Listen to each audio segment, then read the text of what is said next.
Hi everyone, it's Julianne. We are live now, preparing to go ahead and bake. We are simultaneously attempting to do this both on Instagram and Facebook. Whether or not that's actually going to go as planned, who the heck knows? But trying to go ahead and get John on. He's going to be with us shortly, at least, and we're going to go ahead and try that on Facebook. So while we're doing this, go ahead and start preparing your ingredients, start adding those things together. And there's John. So at least that worked on this end. Have no idea if it's going to work on Facebook, but we're going to keep trying. So you're going to see, again, a simultaneous thing here. It's going to be Facebook. It's going to be Instagram. We're going to try to get it in 2 different places so you have options for watching. So we're just going to wait a few minutes for more people to join so that way we can go ahead and get started. But like I said before, welcome back into my kitchen. As you see, I am actually closer to my stovetop today. I am much closer to my stovetop today. So you're actually going to see that angle, and I'm going to try to get you a little bit closer into the pan so that you can go ahead and see what I'm doing today. But you're only going to need 1 pan today. You don't need anything else, literally just 1 pan. So go ahead and start gathering your ingredients, and we're going to go ahead and get started. Again, 1 pan, get a whisk, get a spatula. Here I am. Will hopefully work this time around. And we're going to go ahead and try that way. Again, I got on my uniform. Okay.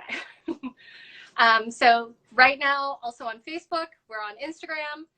And John is with me here on Instagram. I don't think he's with me on Facebook. For anybody that's following on Facebook, don't think so. I don't know.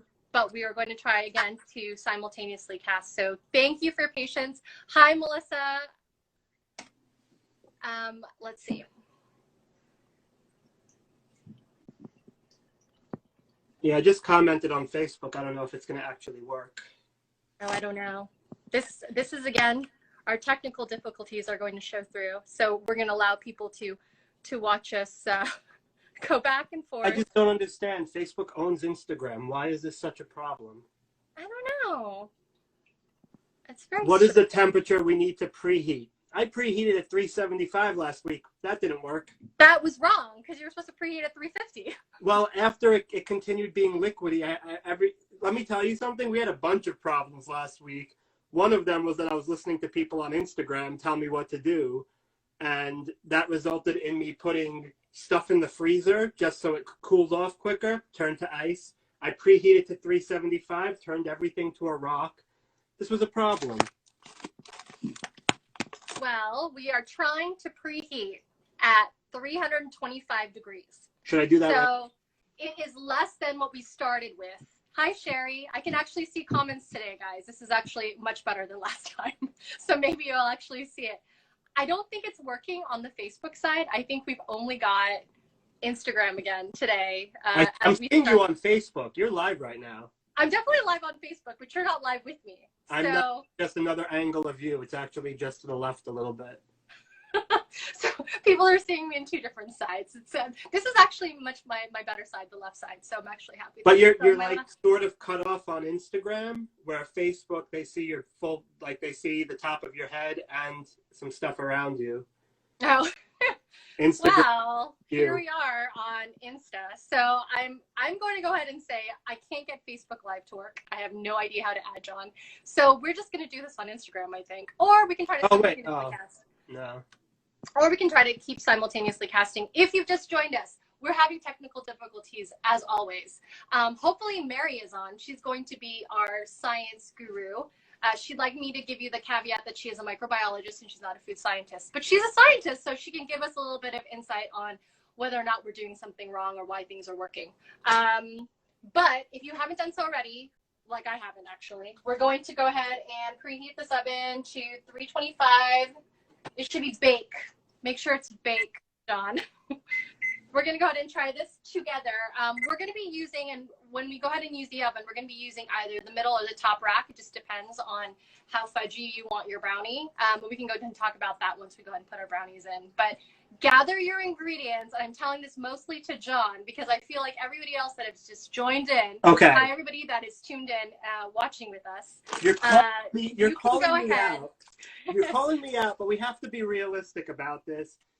We had technical difficulties last week, and I started 5 minutes after you, so I just had to guess what you were doing, and I tried to match what was in my bowl with what you guys were putting in your bowl. It did not work out.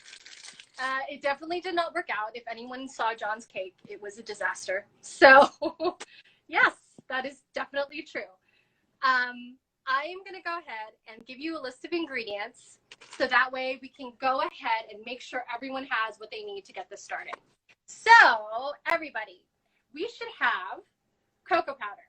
If you don't have cocoa powder today, we can use baking chocolate, either or. So, baking chocolate, cocoa powder, whichever one you'd like to use. What is that? Is this not baking? Is this not baking chocolate? What is that? Get closer to the camera. What is that? This chocolate is probably fudge? the stuff I tried to make last week that turned purple. I think that's frosting. I think that's frosting. Then I have Casey, a lot of frosting. Casey, do you feel my pain right now?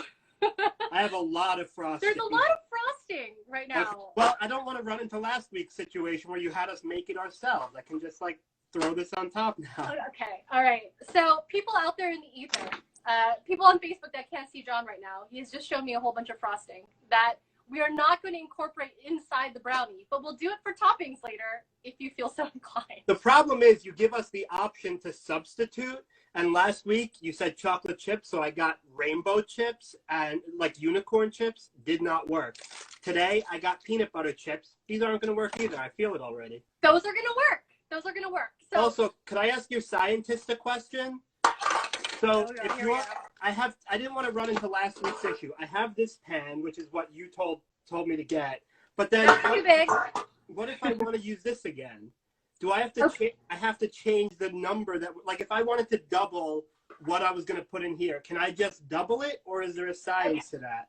This is a great segue, guys. So John's asking good questions right now. So let's talk about pans before we get started.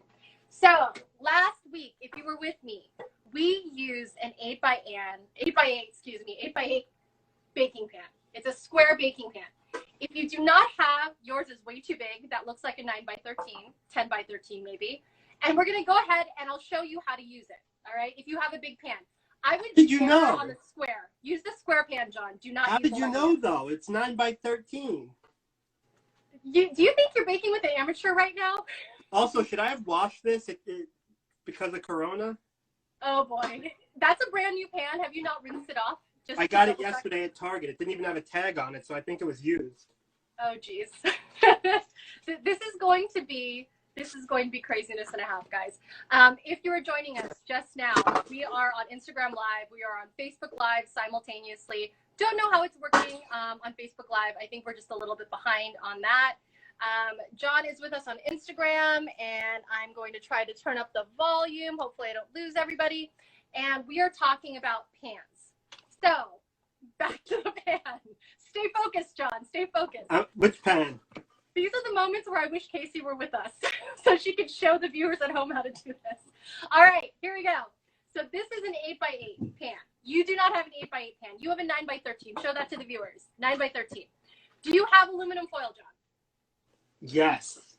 Great. All right. So anybody that does not have the correct size pan, or if you're like me, I like my brownies a lot thicker than you'll normally get when you bake at home. Sometimes when you use bigger pans, like if you're using that 9x13 pan for this recipe today and you don't change the size, your brownies will be very thin. And I'm going to say like this thin. That's just an automated guess. And Mary out there, who is supposed to feel their comments science-wise, she can let us know if that was completely incorrect for me to go like this. You can tell me that I'm going like this. So you've got foil, you've got a pan. Yes? Great, John. So go ahead and take the foil and go all the way across your pan. All the way. Okay? I'm going to do the same thing on my 8x8 pan right here. Okay? I'm going to take it. It's going to go all the way over. Ah, that was too long. Okay? So I'm going to show everybody at home. It's going to be very shiny because of the light. I have taken my 8x8 pan. I have my foil. This is how we're going to grease today. Now, squish it into your pan.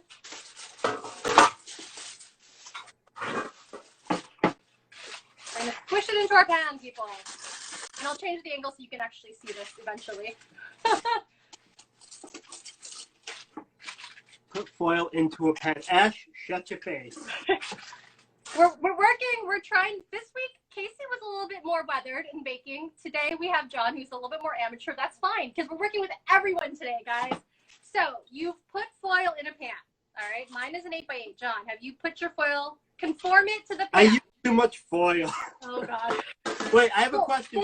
Fold your pan. Fold your foil down into the pan, John. So Wait, that way it covers.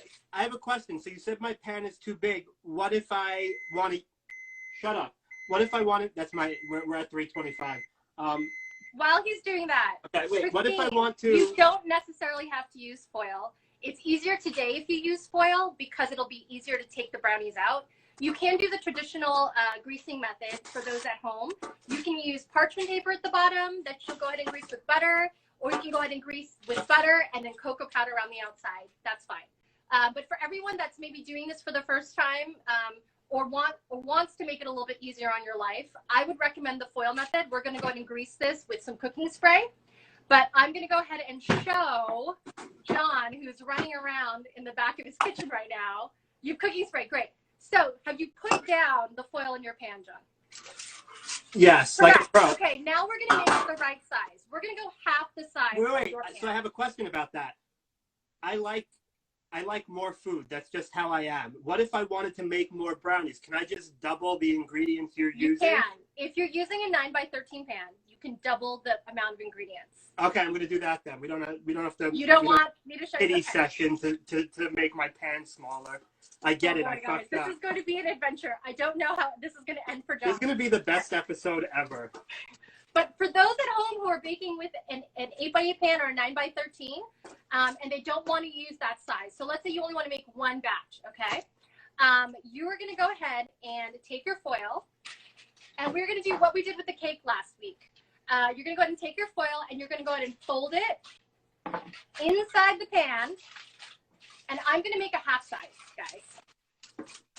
I'm going to fold mine in half, so it kind of creates like a little bit of what I call a well or a ledge, okay, inside. So if I lift out this foil right now, it's like a little mini pan that I have created inside the pan.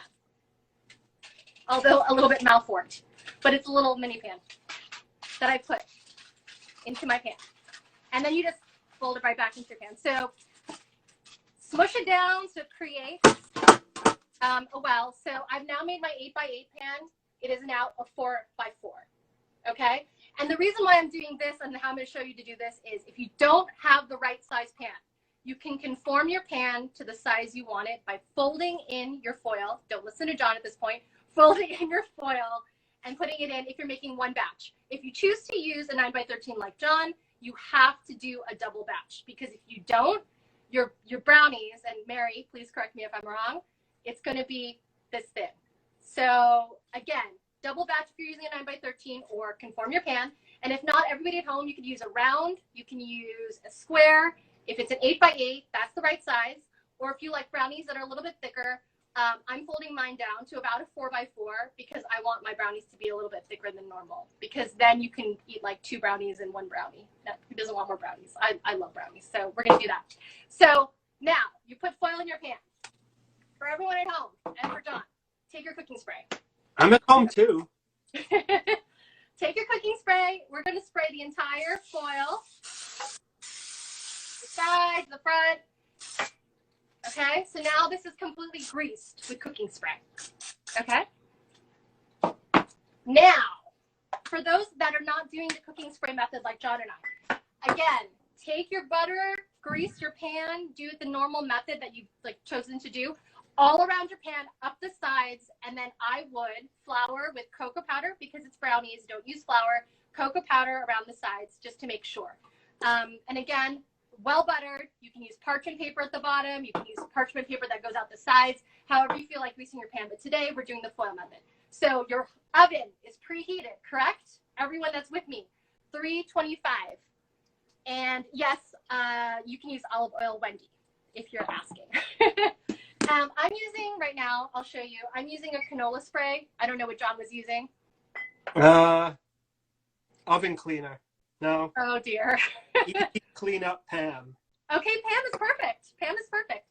If you don't have cooking spray and you want to still do this method that I'm doing with foil, Wendy asked, can you use olive oil? Yes. Take your olive oil, pour just a little dab in, and then you can take a paper towel, you can take parchment paper, and just spread it around your foil. The foil method is going to be the easiest way to take your brownies out. I'm just mentioning that now, and they will definitely not stick to your pan, which sometimes happens with gooey fudgy brownies. So we're here. Now, we have ingredients. We have cocoa powder. We have flour. If you don't have cocoa powder, you can use chocolate, unsweetened chocolate, 2 ounces. That's your substitution there. You've got sugar. Double check, John. All right. Great. We've got butter. Oh boy. Everyone at home, hopefully you've got butter. We've got eggs. We've got vanilla. We've got salt, and we're ready to rock and roll. So today, again, like I mentioned before, all you need is a heavy bottom saucepan. We're going to do a lot of stovetop work today. This same pan is going to be our mixing bowl. So we're going to go ahead and take this, grab your butter, follow along. We're going to use a whole stick of butter. This is half a cup of butter, guys. Half a cup, okay? Double check. They didn't have butter at the supermarket, so I got this just in case, but like, how much do I use? Oh boy. All right, you're gonna have to take a measuring cup. Do you have a measuring cup? All right, that's a liquid measuring cup. This is going to be problematic. How many ounces is that butter, John? How many ounces? I'm not a doctor. In some cases, that the thing that John is doing right now, in some cases, it's all right if you use more butter. The butter is actually going to help your brownies rise. Oh, so that's okay to add more butter. It's just going to be a little bit more oilier than normal. How much was the package size? 11.8. 11.8 ounces. That is too much. Each cup. Each cup is 11.8 ounces. Use half of that. Oh, John, perfect. It just fell right out. Cut it in half. Take out the butter. No, I still have the other half in here. You have the other half in there? Yeah. Okay, that's fine. Just use that half. Okay, right. Just throw it in. So 4 ounces. That's how much you normally need. Half a stick, or a stick, I'm sorry. A stick of butter, 4 ounces. And we have poor John using his margarine tub. But you know what? In this quarantine life, whatever you've got. If you want to use oil, that's another substitution. You can use oil.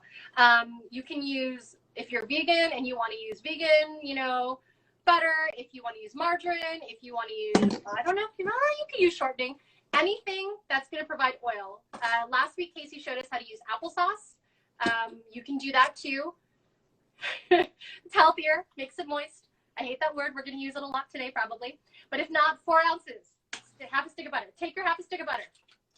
Or in John's case, take your butter that you just put in that measuring cup and you're going to go ahead and place it into your heavy bottom pan. The easiest thing to do is I take the butter and I do this in tablespoons. All right, guys, I'm just going to go ahead and cut in tablespoons. And actually, I'm going to get you guys closer by showing you. I'm cutting butter and it's just dumping into my pan. I'll show you how I did it again also. It's dumping into my pan. I'm cutting into tablespoons because it's going to melt faster that way. You could potentially just use a whole stick like John is right now, just dumping it into your saucepan, all right? Did you just stick that into your cooking pan? What do you mean? Yeah. Wait, no. Where's it going? Saucepan, John. It's going on the stove. Wait, what saucepan? I thought we're not using this batch thing? This bowl? We're not using a bowl. Nope. Everything's going to go in the saucepan. I just bought a brand new bowl. Yeah. Nope. Saucepan today. The reason why we're going in a saucepan.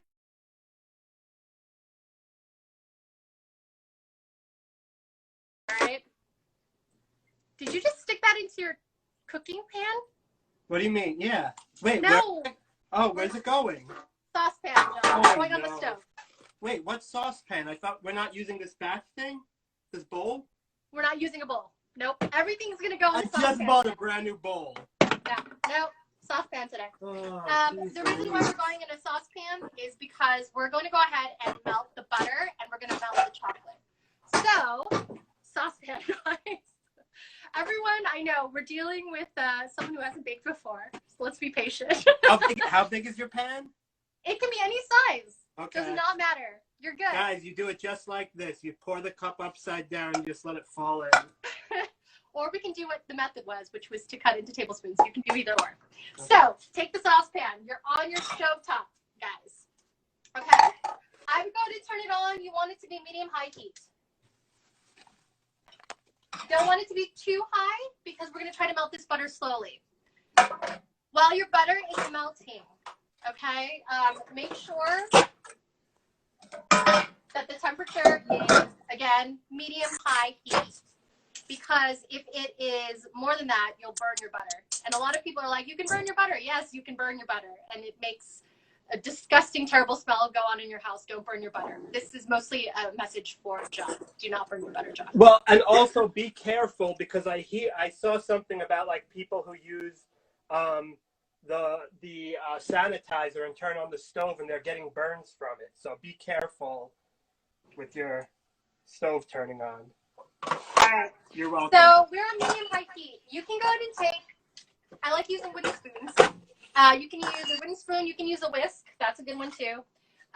These are your tools today. Wooden spoon, whisk, high heat spatulas that you can use during high heat. Either or. Your butter's melting on the stove. What we want while that's melting is Could you show me what it's supposed to look like? I'm like. Sure. So my butter, that's right. My butter's melting slowly. Okay. Yep, that's right. And if you keep mixing it, that'll prevent it from burning? Like if you don't have to mix it at all. We don't have to mix it right now. So just let it sit there? You can just let it sit there. Sometimes you can go ahead and stir it if you want to make the butter mine's melt still faster. A big chunk of butter. You can mix it to make the butter melt faster if you'd like. Okay. But you don't have to. You can leave it alone. You can also just leave your butter alone. That works. Okay, so for those of us who have joined us and who are just tuning in, we have placed our butter in a saucepan. We're going to do all the work today in a saucepan. That bears repeating as John was trying to use a mixing bowl and a saucepan, which you can do. You're just going to use a lot more pans and bowls that you have to wash. And I don't know about you, but like living in this quarantine life, like I know that we should be less lazy because we have more time, but I would prefer to wash one pan. One pan, don't want to deal with all the other stuff. Okay, so follow-up question, because we were talking about you doing a double order, double size because of my thing, should I be putting the rest of the butter in here? Yeah, you should. Yeah, you should. Okay. Everything I say to you, do double. Okay. All right. John, if you can, leave a little bit of butter in your butter tub because yours is actually 11 ounces. You need to leave at least 2 ounces left. Oh my God. Butter's boiling. Is that bad? It's not bad. It should be foaming. What does that mean? Let me look at your... Perfect. Yep. Put it down. Lower your heat a little bit. All right. Oh. All right. Lower down your heat. Medium. You want your heat to be on medium. So everybody else, put the rest of the butter in. I like lifting up my saucepan every now and then and stirring it like this. That's again another like you don't want to wash things method. Your butter as it melts, if it's not melting fast enough, yes, you can turn because we're watching it. This is my caveat. Mary, the scientist, will probably shake her head at me. You can turn your heat up a little bit, but you don't want your butter to boil. That's what it's doing. Foam up a little bit, but it shouldn't boil. It'll have like a foaming effect at the top. It kind of like looks a little bit bubbly, but it should not be at a rapid boil like you expect with water, okay? So again, your butter is melting on the stove. I'm gonna turn my heat up a little bit because it's actually melting pretty slow right now. You can start hearing the sizzle a little bit. The smell of butter. It's bubbly at the top. But your butter should be melting, and what we're looking for is today we're going to try to brown our butter. The reason why we're trying to brown our butter is because it actually gives you a little bit of a nuttier taste for your brownies without actually having to add nuts. So, how are you doing, John? We're good. I think we're done. That actually looks pretty good. Your butter looks pretty good. You're welcome, everybody. Just follow what I'm doing. All right. In John's case, I would say your butter is pretty good. If anybody else wants to brown your butter, if your butter is foaming, what you're going to look for is at the bottom of the pan, there should be these brown bits at the bottom of your saucepan. That is browning butter. Okay, and what that's going to do is it's going to go ahead and add a little bit of a nutty flavor to your butter that you will get into your baked goods without having to add any nuts. Just a slight toasted flavor. So you can hear my butter. It's kind of sizzling right now. I'm going to give it a little bit of a stir. It's foaming, and I'm going to go ahead and show you guys what that looks like. It's foaming. See how I'm looking. We don't have any brown bubbles yet. So I'm going to put it back on the stove for just a little bit. So. Mine's not foaming, but it's bubbling. It's bubbling. Okay. This is the moment, John, when I'm going to have to ask you to let me see your butter. This is how we're going to work it. That's pretty good still. What happens is when your butter is browning, it should stop foaming when it's completely browned. But we don't necessarily have to do that. Your butter looks like it's good. Okay. So I would take it off the heat. Oh, okay. All right, take it off the heat. I'm going to do the same thing on my end, okay? You're going to have your vat of melted butter. I have a saucepan right now full of melted butter. Okay, guys? Saucepan full of melted butter. I'm going to put it right here in front of you. Or I'm going to try to give you. Okay. We are going to take your cocoa powder. So grab your cocoa powder. You want half a cup of cocoa powder. Take your measuring cup. Get your I'm using a full cup. Some people like the spoon-in method where you take the spoon and you put it in the measuring cup. I'm just going to do the method of scoop because I have a big enough container. Scoop. And you want to level off your cocoa powder. You want exactly half a cup. I have to wash mine first because I just used it for butter. All right. While he's doing that, again, everyone half a cup. If you don't use cocoa powder, you can use, once again, you can go ahead and use chocolate, unsweetened 2 ounces. But in this case, cocoa powder. This is my cocoa powder. This is half a cup. I'm just putting directly in. Dump it right in. I'm using a full cup. All right, I'm going to take a handy dandy wooden spoon. Again, you can use a whisk. You can use your heat-proof spatula. You're just going to go ahead and stir. Stir, just keep stirring. Until your cocoa powder melts completely in to your butter. We're looking for smooth, melted, chocolatey texture here. A little bit. Be very liquidy. I'm getting there. All right, so very liquidy. We're just mixing. Yes, we're just mixing the cocoa powder into the butter. Okay. Ooh, this one's solidifying. This didn't happen last week. All right. So once you've got a molten texture, such as this, what we are going to do, this is the moment where I'm going to add a teaspoon, if you've got one. I know that John doesn't have measuring spoons, and in this case scenario, you can use an actual teaspoon. We're not going to be exact about that because we're living in our quarantine life. So get out your teaspoon. If I can find my teaspoon. Which one? The smaller one? The smaller one, John. So we're going with this teaspoon. And you can either put a teaspoon of water or coffee. That's going to help bloom the cocoa a little bit more.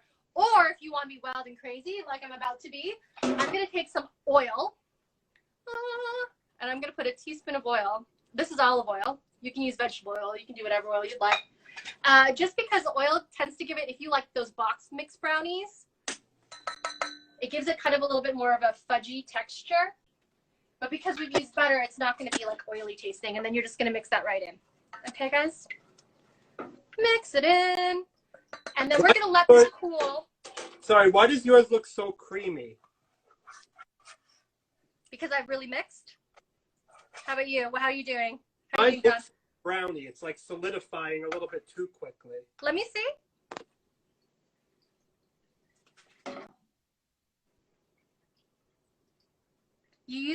You put half a cup of cocoa powder? No, I put a full cup because I'm doubling. You're doubling it? Okay. You put double the amount of butter? Yes. Did you add a teaspoon of water? Just did. To add another teaspoon, you should have 2. Yeah, I did. Keep mixing it. It's solid. Yeah, it's getting there. Okay. Just keep mixing it until it comes into like a consistent. As it cools down, it'll get thicker, which is fine. No, it's super thick, but did I just learn how to make brownies quicker? No, because we're about to add flour in that. Oh. Mary, our resident scientist, maybe can explain how that works scientifically. Oh no, this brownie. All right, everybody else at home, you're going to let this sit for 5 minutes.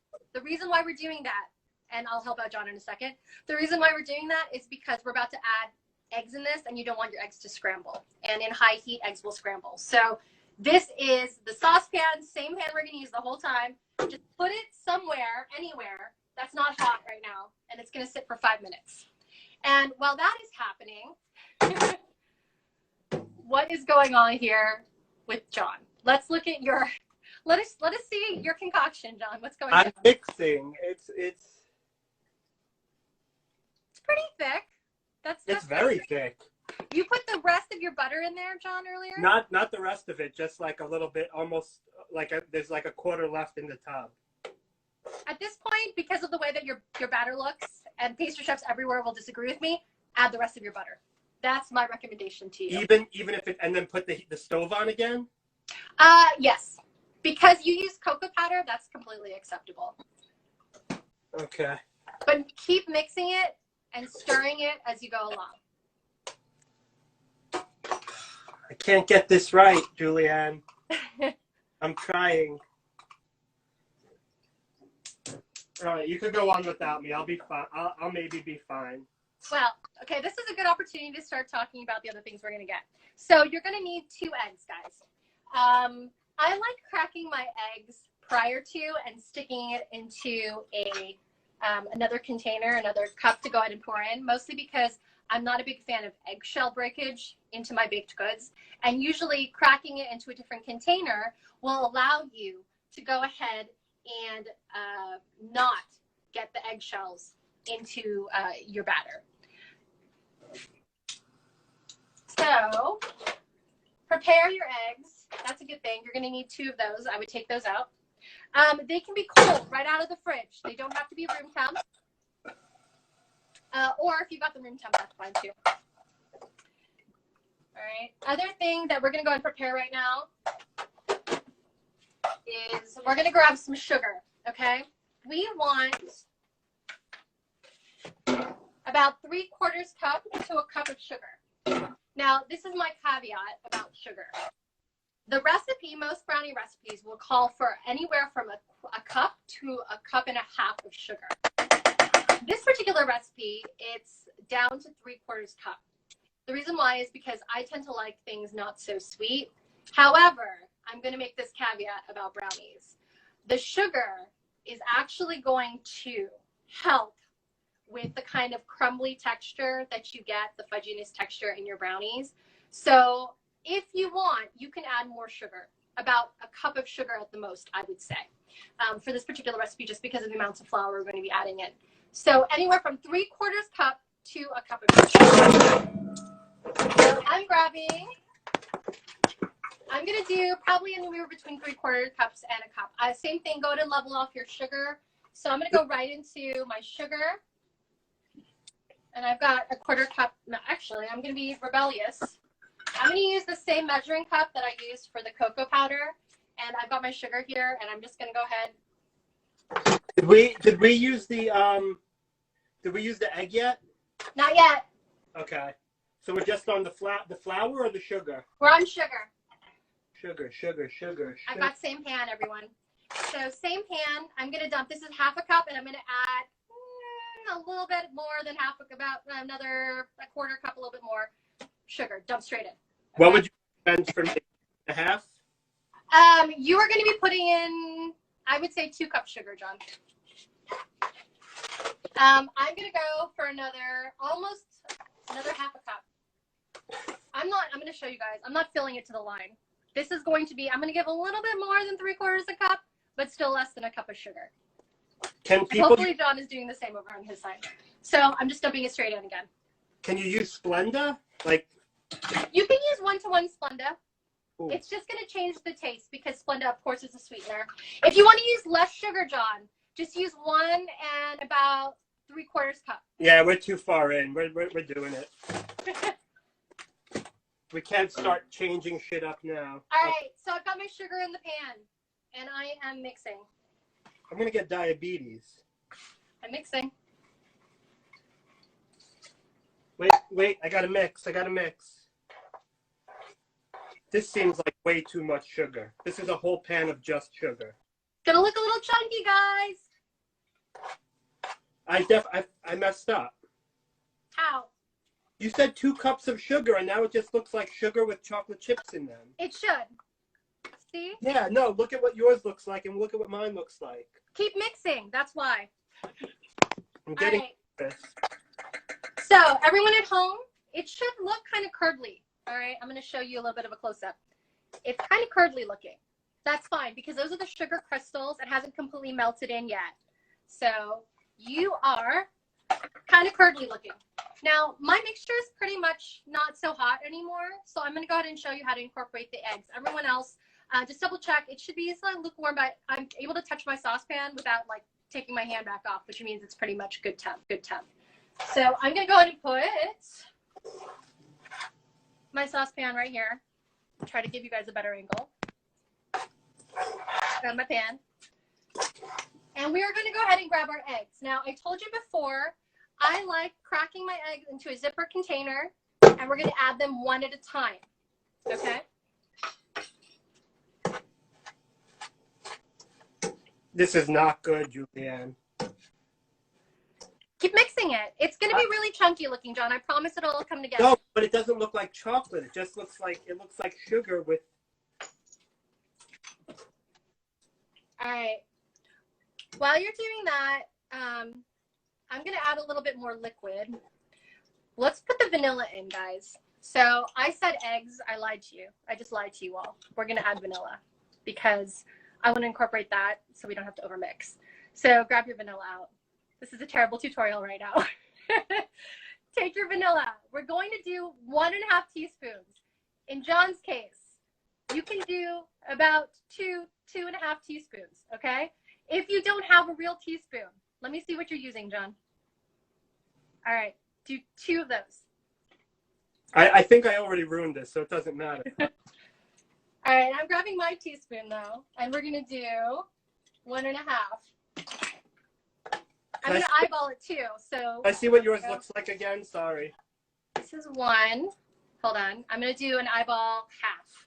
Because if you put more in, that's fine. It's going to taste perfectly delicious. So there you go, half. Work with what you've got, guys.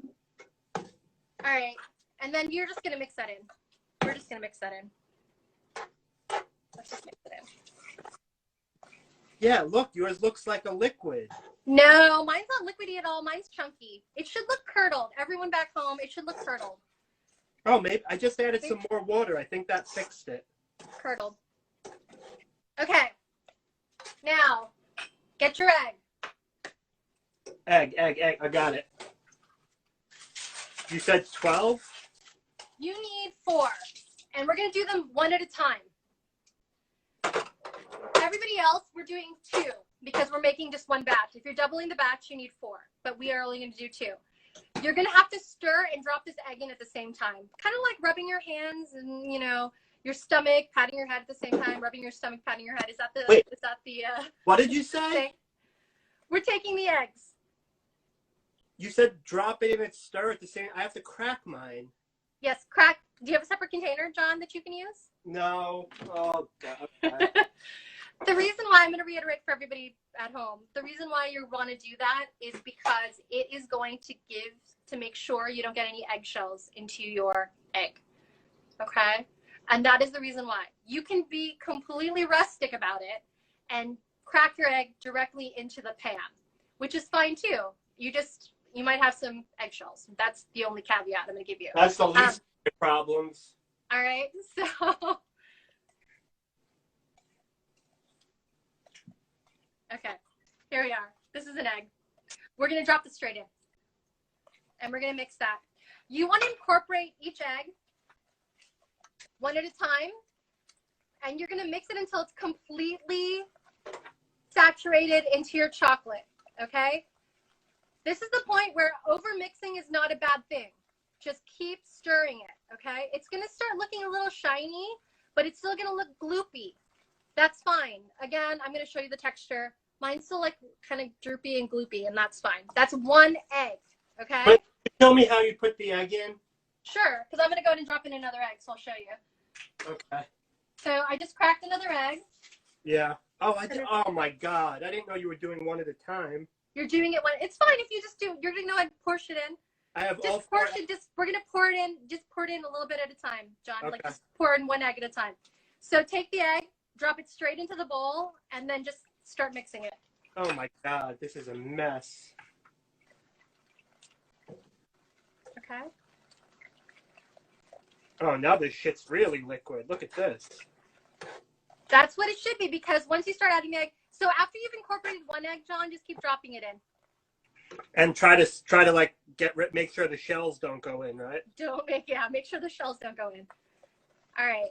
And as you stir in the egg, your brownie batter will start looking shiny and sticky. And like I said before, it's okay if you stir and keep stirring, because it'll only mix it better.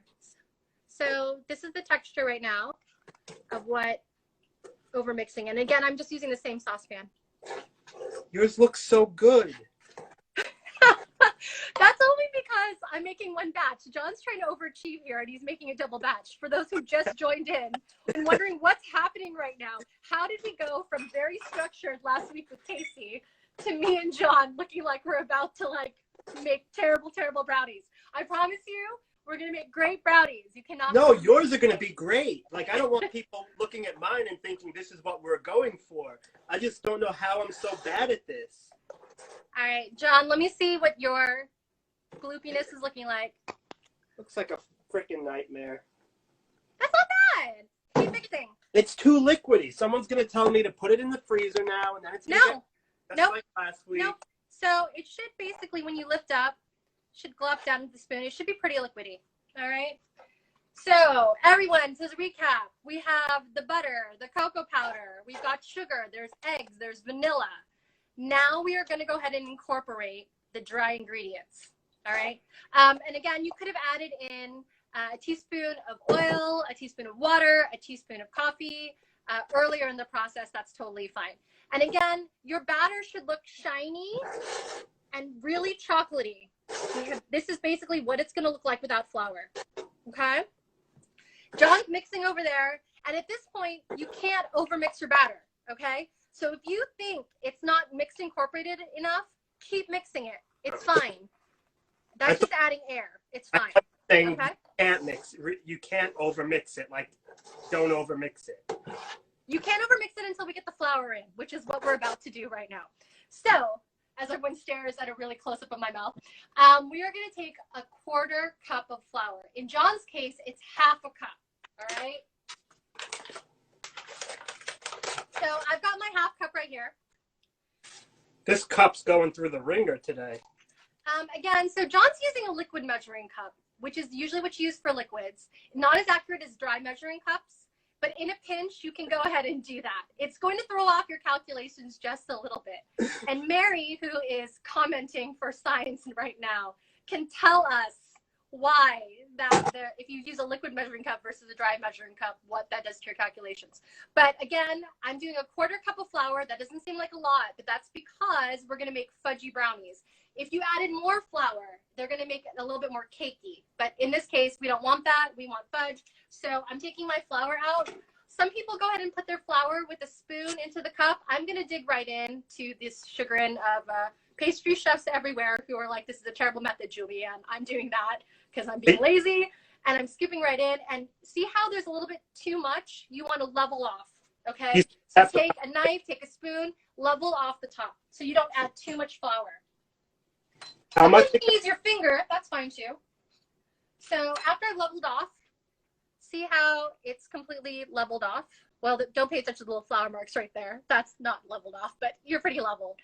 In John's case, he should be 1/2 cup of flour. I can't see anything because the cocoa's blocking it. Oh, dear. Where the 1/2 cup mark is, John, why don't you go ahead and clean that off with your finger a little bit, just so you can see it. All right? Everybody else at home who's following along, we have taken our flour.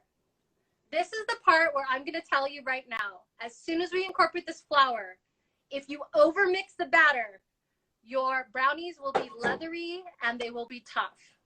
So make sure you've got the right amount of flour, and we're not going to overmix the batter. So if your batter right now is looking not so great, maybe it's like a little bit grainy, mix it a little bit more before we add in the flour. Because if you add in the flour too soon and we overmix, then it's going to be leathery and tough. So quarter cup of flour, prepare that. Let's actually play it safe and add our salt first. So let's go ahead and grab the salt. You're going to go ahead and put in a 1/4 teaspoon, or in John's case, 1/2 teaspoon. So take the small spoon, John, that you had before. It's full of chocolate now. Oh, dear. Get another spoon. All right. Okay. I would do 1/2 of that teaspoon. Make sure it's flat and it's not pouring like a heap. But if you put too much salt, that should be okay. I like salty brownies. Can I do a full teaspoon? If you like salty brownies. I do not. Just do 1/2. I'm only putting a 1/4. This is my 1/4 teaspoon. John's putting in about 1/2. He's going to gauge it with his actual spoon. We're going to drop in. We got this, guys. We got this. Do we mix it? Yes. Mix the salt in. See, I know what I'm doing. All right. Once that salt's incorporated, let's grab our flour. All right. This is the moment of truth, guys. Dump your flour in. I'm not even going to stir it. Just dump it in. Okay? Dumped. John, hopefully you're doing the same. Now, take your spoon. We're going to mix this. We're going to start with 20 strokes. When I say strokes, that's one turn, one circle. All right? Just count to 20. This is 2, 3, 4. You can do it in your head. 5, 6, 7, 8, 9, 10, 11, 12, 13, 14, 15, 16, 17, 18, 19. You're at 20. Stop. Take a look at your batter. Now, mine has a little bit of flour still dodged inside it. This is the point where we're going to go ahead and mix. I would say maybe another 5 strokes. Can you turn it a little bit? What was that? Okay, so is it supposed to all be chocolate? No, you probably still have flour. Yeah, you're right. You're correctly right. So this is what's going to happen. You're going to go ahead and because you're using a spoon, lift out the flour wherever you see it, and go to just try to drop it in and mix it. We're just mixing it in. Fold it in. And what you want to do is you want to mix it until you don't see any flour left. So that could be anywhere from another 10 to 20 strokes or turns. Mine only probably needs about another 5. So we get it. You're a pro. Okay. Stop. When you see this, stop. No more flour, okay? Do not overmix your batter. And I say this with a lot of love, because if you do, I don't know what's going to happen to your brownie. It might end up being a little bit tough. All right. So you've got gloopy brownie batter. At this point, you can put this into the pan if you don't want to add any mix-ins.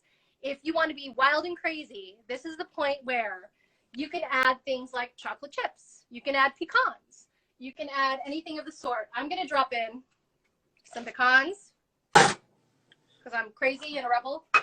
I'm not going to overmix this, though. It's already mixed in. I'm just going to go ahead and fold, which is basically a little bit of a stir, too. Julia, that's it. If I use peanut butter chips, am I going to run into an issue? No. Okay. How is your batter, John? Let's talk about your batter. Let's talk about your batter, John. Let's talk about my batter. That looks good. Listen, I'm not joking around. I'm serious. This is going to be the best brownies anyone's ever had. All right. You know what you're going to do is go ahead and open your bag of chips and put it into your batter. I would not overmix in the chips, like a stir too. Should be fine. So everybody else, get your pan. We're going to pour our brownie batter into the pan. All right, so I'm gonna take my pan. Ooh, that's not a good angle for anybody. This is a terrible angle. Being so close to my stove is a terrible angle. Where are we putting it now? You're putting in the pan that you prepared. Oh, the thing we sprayed before. Yes. All right. All right, mine's really gloopy. Pray for me, guys. I'm going to get a spatula at this point because my wooden spoon has had its day and it's not going to go. So I'm just going to go ahead and spoon it down. I hope everyone's enjoying this super close angle of me right now and enjoying my My Chemical Romance t-shirt. Shout out to Warner Music Group Market Services. So I have a spatula and I'm going to put my spoon. It looks like some of my aluminum foil in the pan ripped, so I put another piece under it.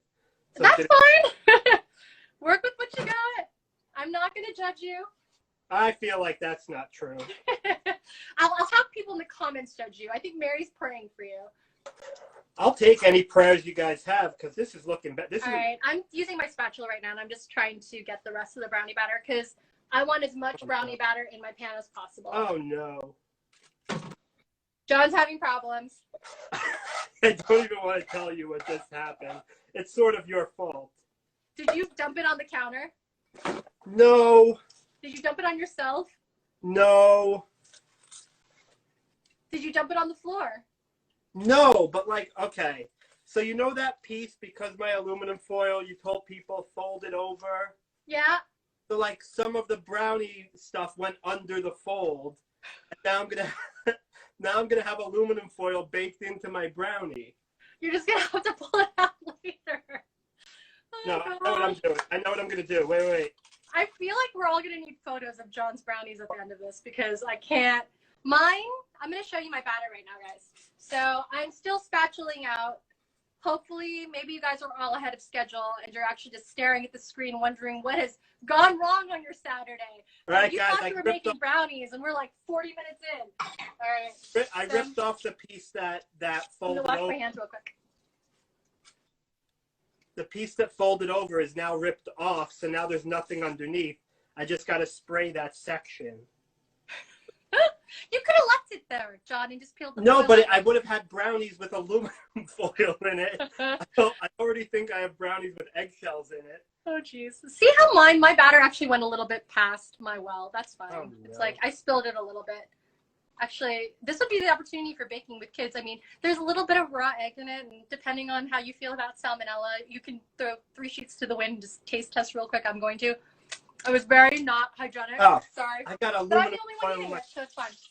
All right, and I just washed my hand real quick, so that way I feel a little bit better about doing that, guys.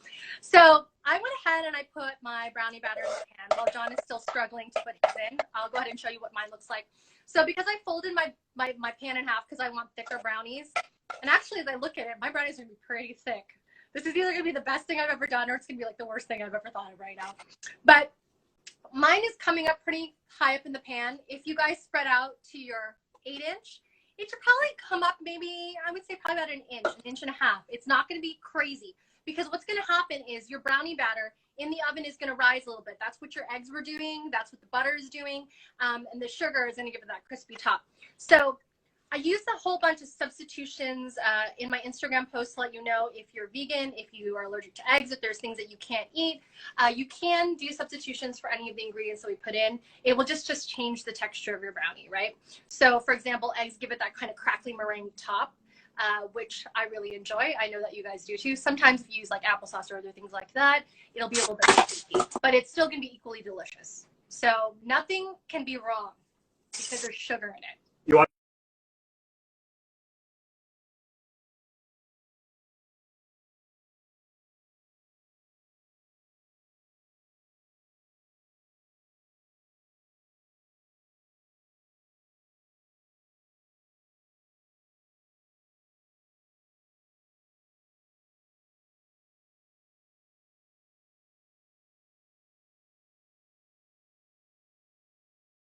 And that's Julianne NYC. Guys, I did the thing that I did last week where I went ahead and I talked for longer. Like, I think we've been doing this for an hour, which is probably why you've lost me. So we're back again in my kitchen, super close to me, because we are zoned in into my stovetop right now because we are baking brownies. And like last week, I chatted a little too much. And I think I lost John. We're going to add in John. This should be here right now. This is the feeling that she felt last week because we also lost each other during the broadcast. But we're back. Nothing happened. We're still in my kitchen. And we've still got Mary, who's trying to go ahead and leaf in questions. And I'm still trying to go ahead and bring John back into the fold. So hopefully everyone's brownies are doing okay. All right, we've got John back online. So as I was just telling the viewers, John, we gabbed for a little too long and Instagram killed us at like almost an hour. I think we've been on this thing for like an hour.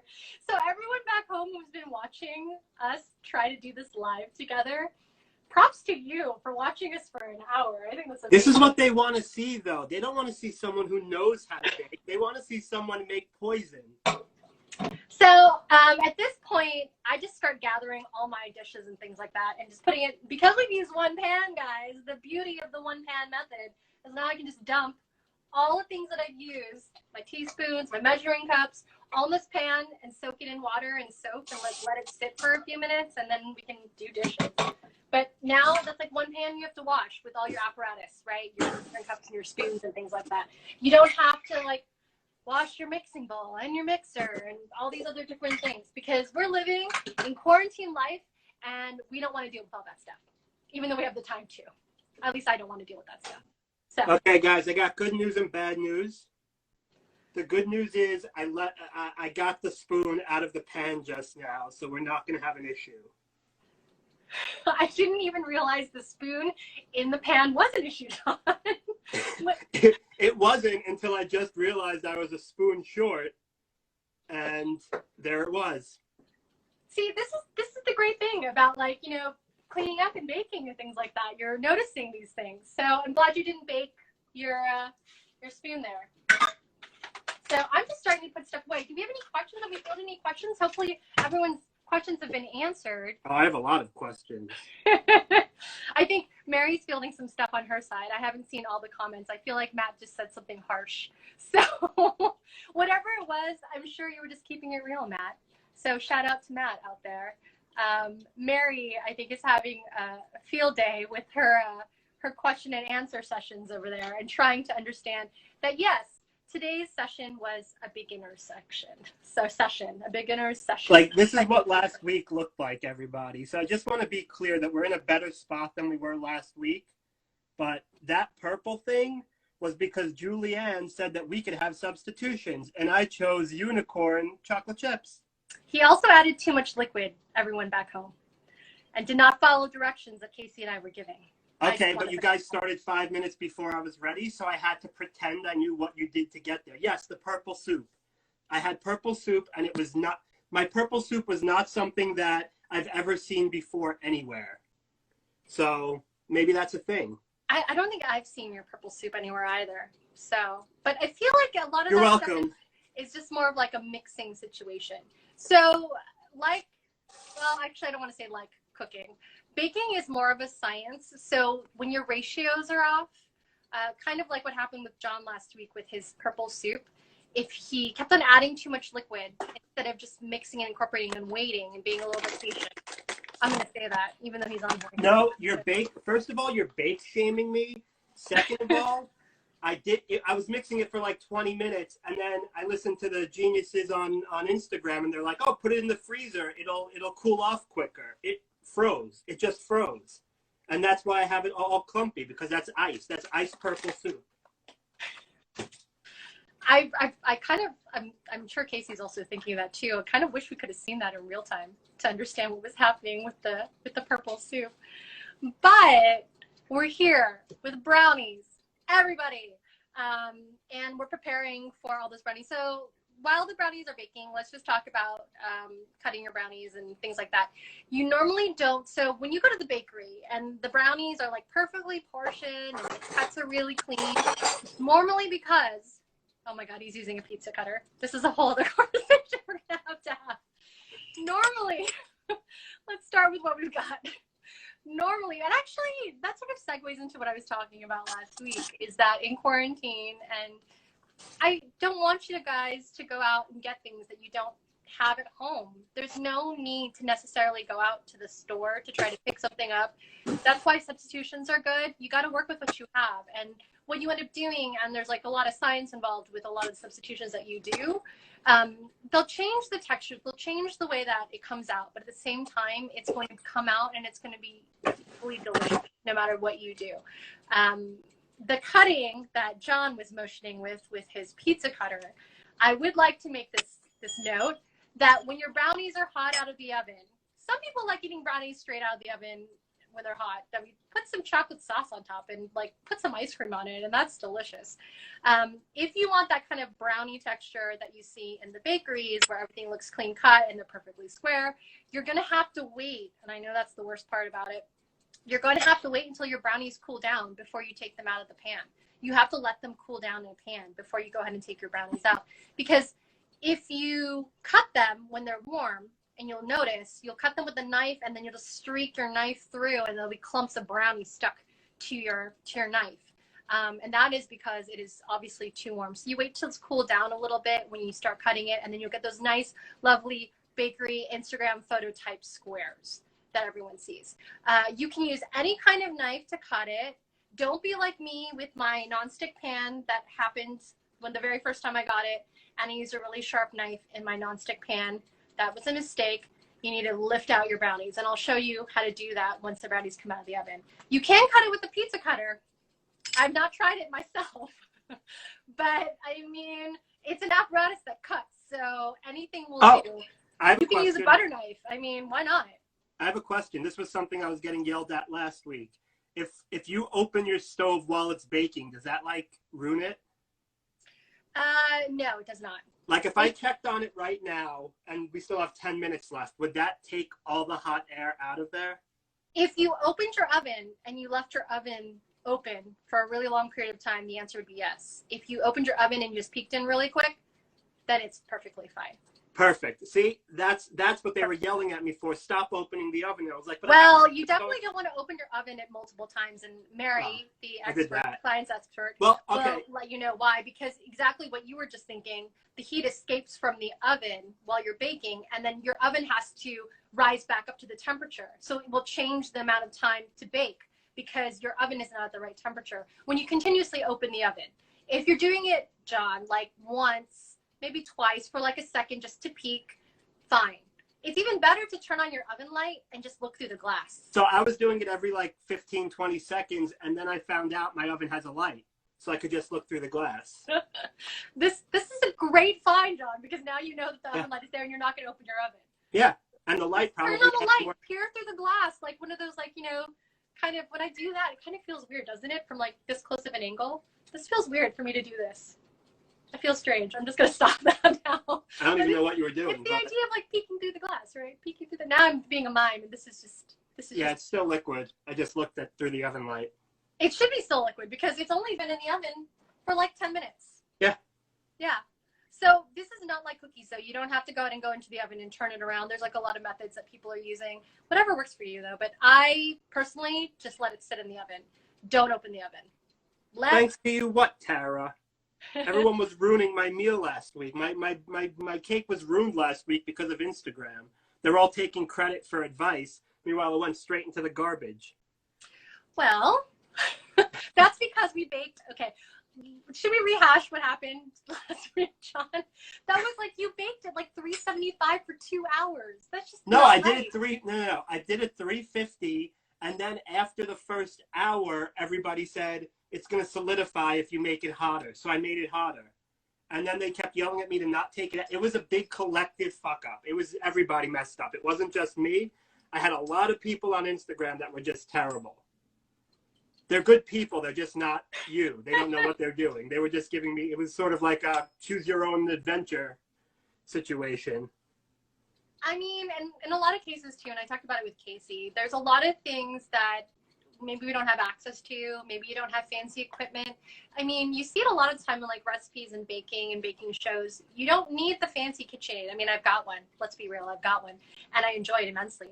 But you don't need to use it. Like in this case scenario, one pot brownies. I can't even articulate today.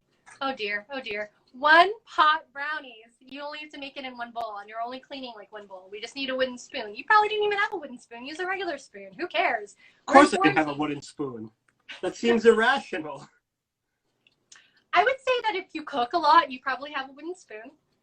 Correct me if I'm wrong, commenters. Correct me if I'm wrong. I didn't know my oven had a light, so let's just say I'm not exactly frequently cooking. Jeez Louise. All right. I know that we're fielding more questions, and I'm not strange, Mary. I saw your comment like 5 seconds ago. Probably because I was doing the window mime thing. That was just really weird. I'm going to stop doing that. That was. Oh, who's Mel? Wait, the pizza cutter sent Brian over the edge too. He was a sous chef on the wine train, so apparently they have standards. They don't use pizza cutters on the wine train? I don't understand. Can someone explain that to me? Why someone would not, why pizza cutter isn't a standard? I've seen mashed potatoes scooped with an ice cream scooper. Well, I mean, I feel like you can work with what you've got. I mean, most people probably don't think the first thing in their head is to get a pizza cutter out to cut things. But I mean, it's kind of, in sort of ways, in some ways, it's kind of ingenious because you have to use less elbow grease. Yeah, it's very genius. But if your pizza cutter is not sharp, it's not going to help you. So I will say, though, I think Mary just made a mention about brownie mixes, and we can talk about mixes instead of doing stuff from scratch. So everything that you're seeing right now when we're mixing things together, like brownie mixes, cake mixes, the only difference between the mixes that you're seeing in the store and what we're doing at home is that they add some additives and preservatives to keep it shelf stable. So they're using most of the same ingredients depending on what brand you're using. So they're using flour, they're using baking soda, they're using baking powder, they're using all these things, but they're having to add some artificial ingredients in there to keep it shelf stable. That's the only difference. But a lot of the time, you know, if you don't have a lot of time to bake, use a brownie mix. Brownie mixes are delicious. If you guys have ever had I'm going to name drop the Ghirardelli brownie mix. If you haven't had it in this lifetime, please do yourself a favor and buy it and use it. It is freaking delicious. And, you know, even the Safeway brand back in the day, I think that Mary was referencing, was delicious. And that's if you don't have time, because all you need to do is usually just add eggs, you add oil, and then you just pop that in there. The great thing about baking from scratch is you can pull those same ingredients without any of the artificial preservatives. You know what's going right into it. And it really doesn't take that long to put in those dry ingredients that you see in the baking mixes. So the same amount of time it takes you to go ahead and mix a box cakes mix, in normal circumstances, I'm not going to use today as an example.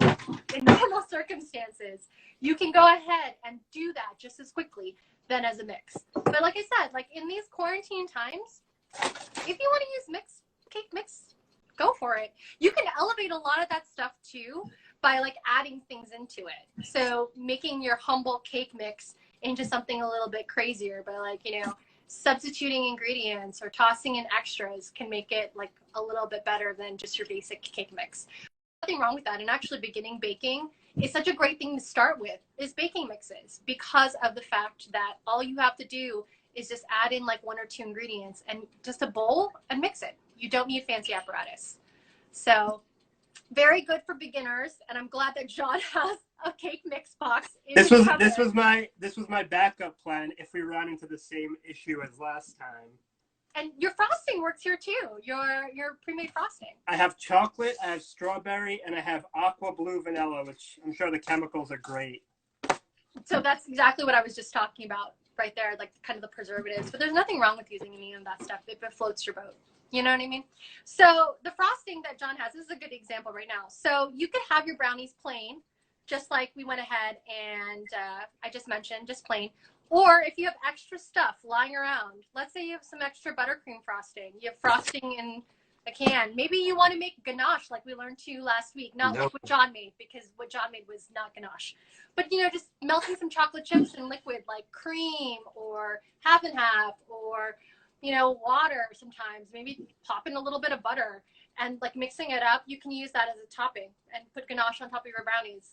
You can use powdered sugar. Or if it's sweet enough, you can use them plain, which is just delicious. I plopped a whole bunch of caramel on top of mine, so we're going to find out what happens. I feel like it's maybe going to be a little bit liquidy, but you know, this is quarantine life and we're going to do whatever the heck we want. And I just put caramel on mine.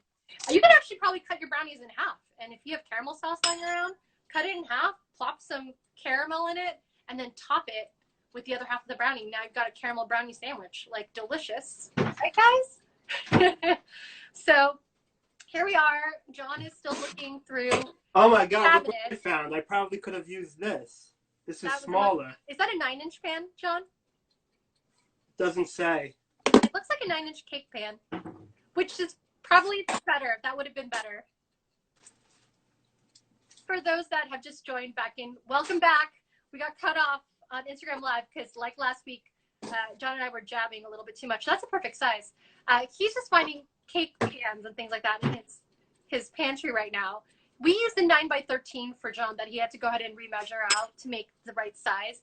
But he just found a round cake pan. And if you had that lying around or you had a glass pan, I know Wendy was using a glass pan, perfectly acceptable, you know? Just work with what you got. You know, don't go out and buy things that you don't need. Like I said, you can use aluminum foil. And like this. Nobody told me we were mixing in a pot today. Did you not have a mixing bowl last week, John? These are so many great questions. I didn't have one last week, so I went and I bought one because I thought we were using it this week. So now I just have an extra hat when we're down in the That'll be good if you throw parties later. You can put popcorn in it, chips. Those are the kinds of things. Okay, this thing's beeping. Should we be taking it out? Yeah, take it out. Okay, so John's brownies have actually beeped before mine. I don't know how your guys' brownies is doing at home. Yes, please use an oven mitt. Don't try to take that out with your bare hands. Learned that the hard way. So mine still has about, I don't know, like a minute or two to go. But I'll check mine at the same time you are. So I'm gonna what should I do with it? Leave it in there? No, let's open our oven. Let's take it out. So I'm gonna open my oven. You're probably not gonna see that because of the weird camera angle that we're using right now. Because I had to get you really close to my face when I was on the stove top. Oh, there's my timer. Time to open. So my face is not looking great. It looks like I fucked up again.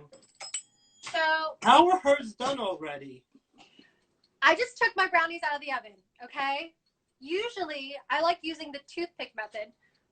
Those look a little bit all right. They're looking a little liquidy on top. Do you have a toothpick, John? No, I don't. I used the fork thing last week and it kept looking wet. Fork is okay in this case scenario. If you've got it, a knife. I like using a toothpick. I'm actually going to grab one. Who has toothpick? Use a knife, you said? You can use a knife. You have a metal skewer that uses too. People have toothpicks. I have toothpicks. I don't know why I have toothpicks. Probably because we threw a lot of parties back in the day. I'm not a grandpa. So, what you're going to do is I like poking my brownies in 3 different places. I always like doing checks. If I poke it and I lift up, mine is really liquidy still. That's definitely liquidy. All right. So what we're going to do is we're going to go ahead and put it back in the oven for another 10 minutes. Actually, now, usually I do the 3 poke check if it wasn't liquidy, if it was like kind of crummy a little bit. But we're going to go ahead and put it in for a little bit 3. But it's looking good. My caramel is really runny. I don't know if anyone can see that. It's looking pretty all right. So I'm going to put it back. Melly Baker, since he doubled the recipe, are you about to ask if I should double the length of time? She said no. I don't know if that's how science works, but. No. So let's say you use a different pan and we've changed the sizes. In some case scenarios like cake, if you change into a smaller pan, then the baking time is going to probably increase because the volume amount, and here's where Mary, the science expert, is going to correct me.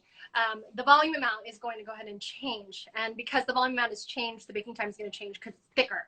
Now, because we've done brownies, if you use a bigger pan for brownies, it's going to go ahead and spread more, right? So it's actually gonna be thinner. So in this case scenario, I would still use the same amount of time and just check it we start at 20 minutes because usually the recipe calls for about 30 to 40 minutes.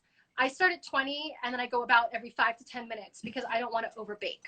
So that was the answer to that question. Okay, so since I then took the aluminum foil and made the pan smaller, what's the situation there? So you made your 9x13 pan into almost like an 8x8, yeah. Right? So we're going to check it, same case scenario. So 20, 25 minutes, 30 minutes, 35 minutes. Sometimes I've had case scenarios where like I have to go past the time it says in a recipe. And this again goes back to the idea that everyone's kitchens and everyone's ovens are different, and even elevations will do things to you, right? Depending on where you are in the country. So if your oven is not doing it at the certain time, that's why whenever you see recipes, it gives you such a big range. It'll go like 25 to 45 minutes, 25 to, because of the way that people's ovens are. So we should be baking though at 325. John, I hope you didn't uptick your oven. It should be at 325. It's at 325. I haven't touched it. I don't uptick anymore. I learned my lesson last week. Yeah, no, Christine, he doubled the recipe. He did. I saw that comment. This week isn't it great, guys, that I can actually read what you're saying? Last week was a fail. Like, Casey and I tried real hard to kind of see what you guys were saying. This week, because you guys are really up close to my face, I can see most of your comments. Last time, I actually felt like I was framed better. But this week, no, you're just way too close to my face. But, all right. Anything else? Does anyone have any other comments? I should probably have asked that before I started babbling again.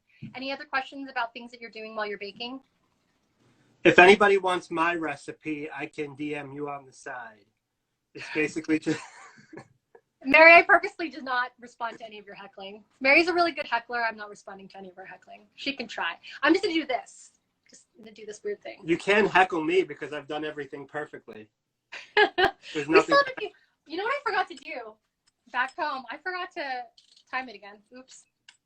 But this is where it's a good thing we're standing here and we're talking about it because I remembered. So I'm putting in for like another 5 minutes. It looks like my oven is a little bit more advanced than yours because the timer I found out is attached to it. It is. I don't have to use my phone timer anymore. Do you have a digital timer?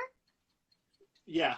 Yeah, that's fancy. Mine does not. Mine is like a turn gas range. Well, when I moved in, I bought one of those kitchen packages that comes with a dishwasher. Don't use that. An oven, a fridge. I was like, all right, I guess I'll take the oven.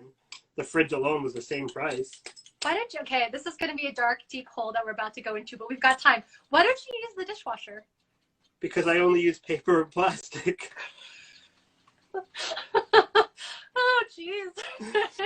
Don't you? Well, today you're going to have to kind of dry. I guess you can use it as a drying rack. I know. Oh, no. Today I'm going to wash the dishes and then I just dry them off with a towel after. Okay, that's fair. Yeah. A lot of people use their dishwasher as drying racks. I know lots of people who do that because they don't. No, I don't do that. They don't want to use their dishwasher. I had. You can have John. Do you not have any plates? Paper and plastic. No, I have plates, but I just don't use them. These are like if I had a fancy dinner, I would use these. But I never have a fancy dinner. I'm by myself, so I just. Why can't you use it for like an everyday method?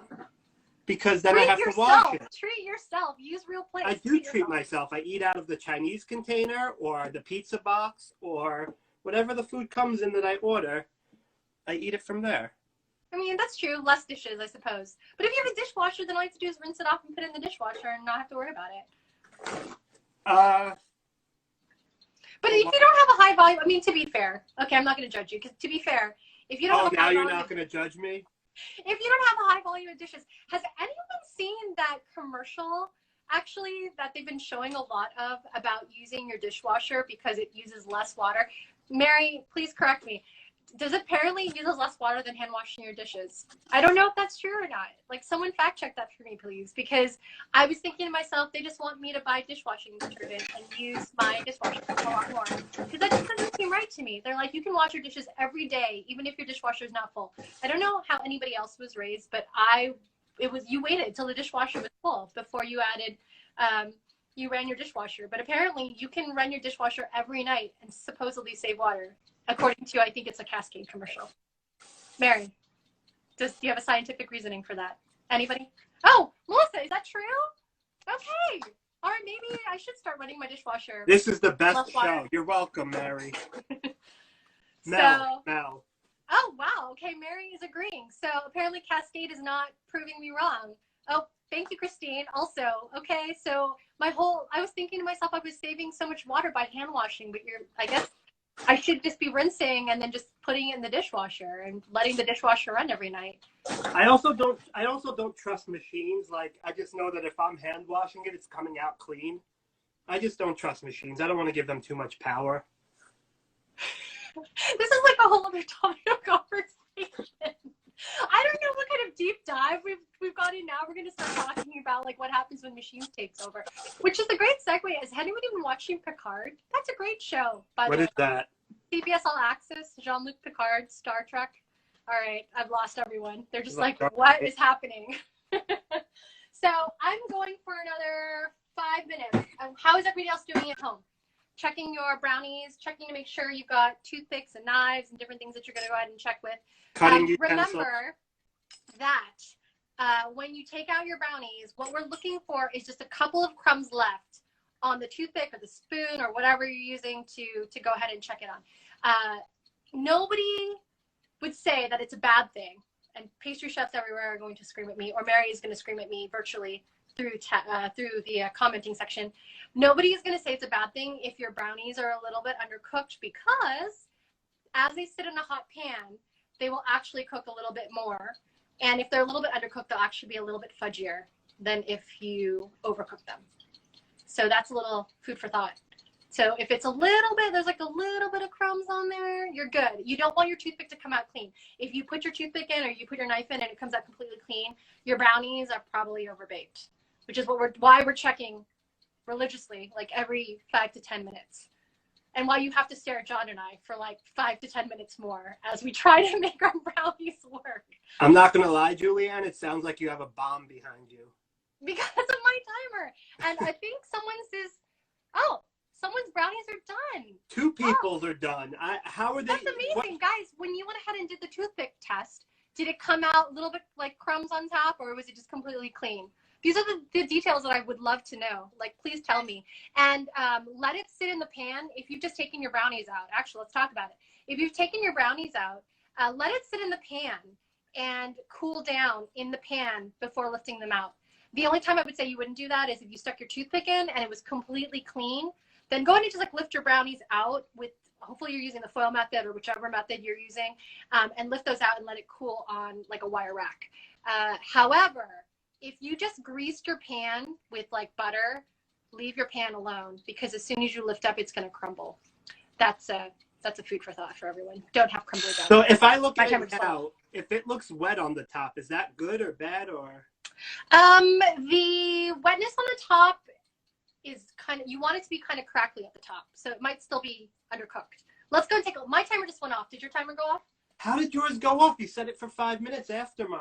I have 48 seconds left. Well, I said mine for a little bit later because, let's be real, viewers at home who saw me do it in real time, I totally, and I'm going to ignore that, I totally did not set my timer again after I told everyone I did, because my brain was not working. And it's a good thing, like last week, Casey said something that she set her timer because I completely forgot, and John sets his timer. So I'm going to lift mine out just to check it again. All right, mine has that liquidy caramelly top, which is going to throw off my whole... Yeah, the sides look cooked and the top still doesn't. So mine's actually, mine is, and I'm going to show everybody. I'm going to show everyone this side. Mine is pulling a little bit away, so you can see my caramel's running because I did not, because I put liquid caramel on top, which is a whole other thing. Is that your timer, John? Okay. So yeah. Mine is actually pulling away from the sides, which tells me that it's probably more done already, that I don't need to put this back in because it's starting to pull away from the side of the pan. That looks liquid still. Yeah. So how long? Yeah, I would go ahead and put it in for like another 10 minutes. So I'm going to go ahead and check mine. I'm going to check mine. I'm going to use the toothpick method again. I'm going to use the same toothpick that I'm just going to wipe off real quick. Waste not while I'm not. I'm going to go ahead and check mine in 3 places. Guys, we're running into the same situation from last week. It's going to have to go right into the freezer. So mine is coming out a little bit liquidy still. There's a couple of crumbs, but it's mostly liquid still. So I'm going to put mine in for another 5. I'm going to say 5 minutes this time because I see it coming off the sides and I feel like it's going to be overcooked. So everybody at home whose brownies are done because you didn't listen to John and I babble, congratulations. Your brownies are cooling. You're probably going to eat your brownies before I do. But you had less fun. Just makes me sad because I want to eat brownies right now. All right. It's almost dinner time. Setting the timer again. What's everyone doing tonight?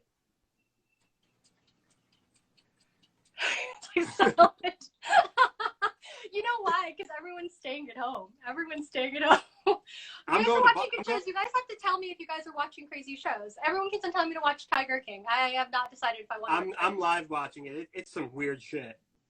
Yeah, I heard there's a twist. I don't know. It might be one of those things. I don't know. It was too. It's interesting. I just ate it. Now I'm enjoying. Ooh, someone's living a wild life. Oh, is that Melissa? Melissa, are you eating an Yeah, almond joy? I'm going to dinosaur barbecue tonight. Also, yes, don't put your brownies in the freezer if they're just coming right outside, because you're going to alter. And I think Mary went and talked about it a little bit. Because of the real rapid temperature change, it is going to change the way that your brownie texture is. So I would not. You could put your brownies in the freezer after they've cooled down and put them in a little Ziploc bag that is airtight, and then take them out as you want from the freezer. You just have to go ahead and defrost on your table, and you're gonna have to wait a little bit, or you can stick them in the fridge. That's a myth, actually, that a lot of people think that you have to leave your baked goods. Oh gosh, and pastry chefs everywhere are gonna hate me for saying this. You have to leave your baked goods out on the counter. You can do the pretty thing and put them in like a little glass bowl with like a little cover on top and make it look like a bakery. Or you can just take a Tupperware container or anything that's airtight, Ziploc bags. You can cut them up, stick them into your container, and put them in the fridge. And they will last you, I kid you not, will probably last twice as long as if you leave them on the counter. You could probably have them every single day for like a week and a half, and they will taste exactly like they did the first day you baked them. And actually, sometimes the flavor, especially in brownies, are going to concentrate the longer that they sit together inside the fridge. So, I mean, that's going to be delicious. Again, if you put it in the fridge because of the temperature change, you're going to have to wait a second, taking them out of the fridge, probably wait like another, I don't know, like 10, 15, 20 minutes for it to like soften up, and then you can eat them. But it's just like the day you bake them. When you take them, you eat them. Sometimes even better. So that's your little fun fact of the day, guys. What other myths are there about baking? You know what, Mary? Actually, I'm gonna be real with you guys. I was testing brownies last night. You probably did not see that on my Instagram stories because I was baking a yogurt cake last night. But I also did a batch of peanut butter topped brownies, just half size. And I was trying out different sugars. Actually, this is a good segue in like different experimentations of the things that you can kind of do if you don't want to use the things that I wrote down. Like, again, substitutions are always a great thing. So I thought, like, what would happen if I used coconut palm sugar instead of regular sugar? Or if I used half regular sugar and I used some coconut palm sugar? And that's what I did last night. I actually put less sugar, and I actually pulled a John last night. I completely didn't put enough sugar into my batter. My batter looked really thin, and I didn't know what happened to it. And I realized that because I was messing around with my sugars, I forgot to put in a whole quarter cup of sugar, less or more than I was supposed to. And so I had to add it, and I mixed it into like the pan. And it still turned out fine. I was shocked myself personally. I stuck it in the oven. They came out a little bit thinner than normal, but I think that has everything to do with just the way that the sugar helps surprisingly with the rise. But they're still fudgy and they're still delicious. And in scenarios like that, if you're using stuff like coconut palm sugar, if you're doing a sugar substitute like a maple syrup or a honey or agave or any of those kinds of things, if you don't want refined sugar, then what I would do is I would actually make your pan smaller like we did today, so that it's not a full size like 8x8, make it a 4x4, because then your brownies will be at the right thickness. So, but it didn't really change the texture when I used coconut palm sugar last night. And then I just topped it with some peanut butter that I took regular Skippy peanut butter.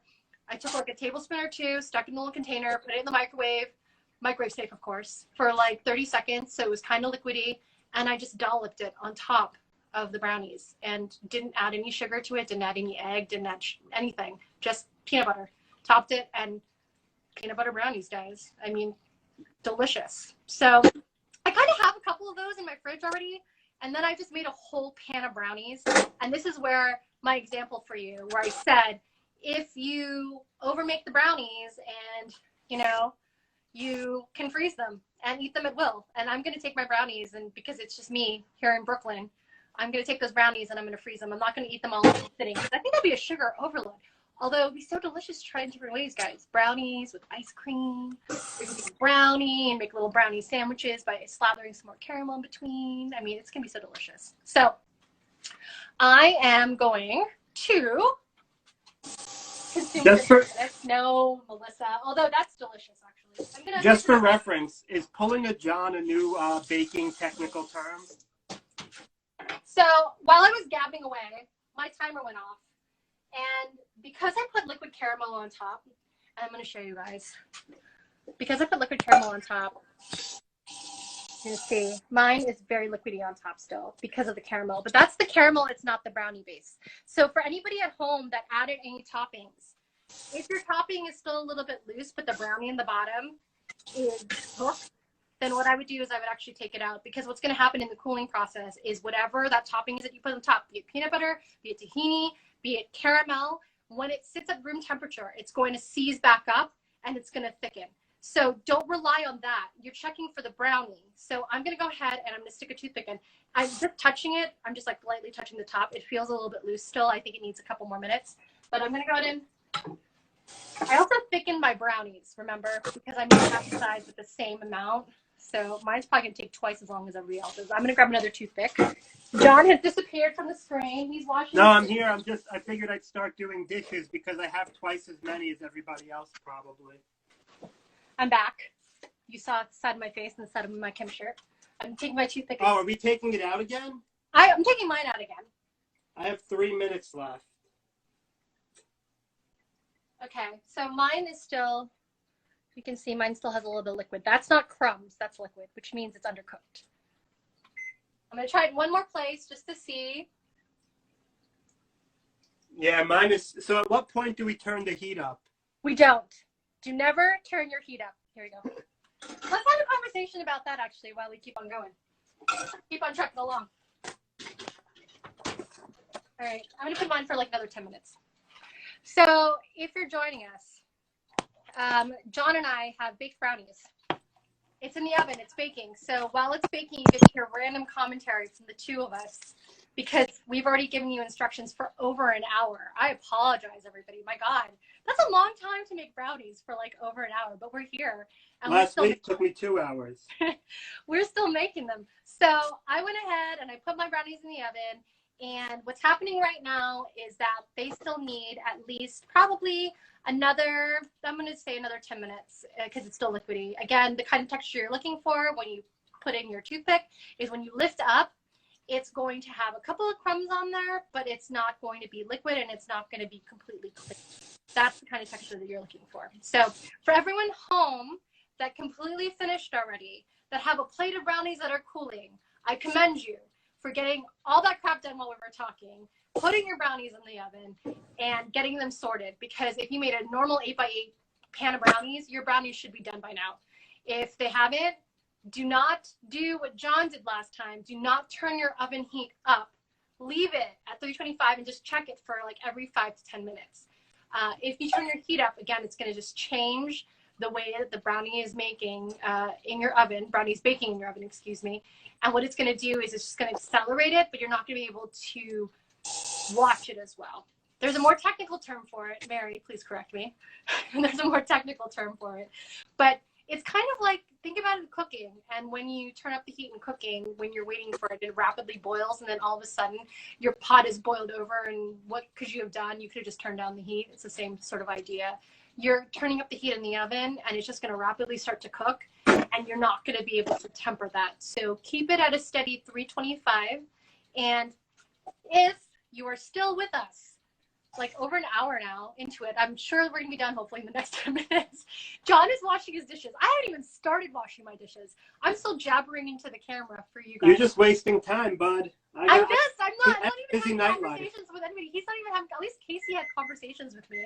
Like, he's No, she didn't. Like, I don't want to cut you off. What you're saying is definitely more useful than what I'm going to say. That's fair. Your brownies, check on them. And Christine, with slightly undercooked, make it more fudgy.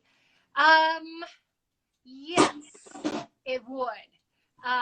You would have to let it cool down before you would know for sure. I wouldn't underbake it a lot, but if you underbake it just a little, it will be fudgy. It'll be kind of gooey in that. I think it's getting there. So hopefully that answered that question. That was sort of like a yes, but no. But the truth of the matter is, if you underbake it for like 5 minutes, if it's still kind of liquidy, but it's pretty firm, you could probably, Yeah, you could probably take it out, like if you want to, for like 5-10.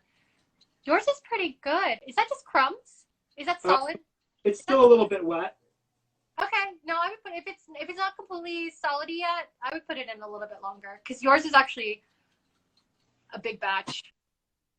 I feel like mine is gonna take the longest out of everybody's because I have the size of my pan and I made mine like a loaf. I'm gonna have a brownie loaf, you guys.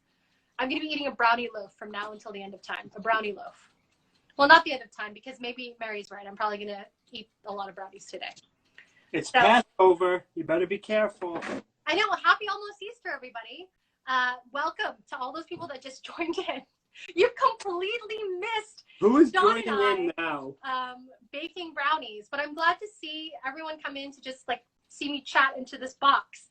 You're seeing a really close-up version of me in my kitchen right now because we were using the stovetop earlier to make our one-pot brownies. And my camera's right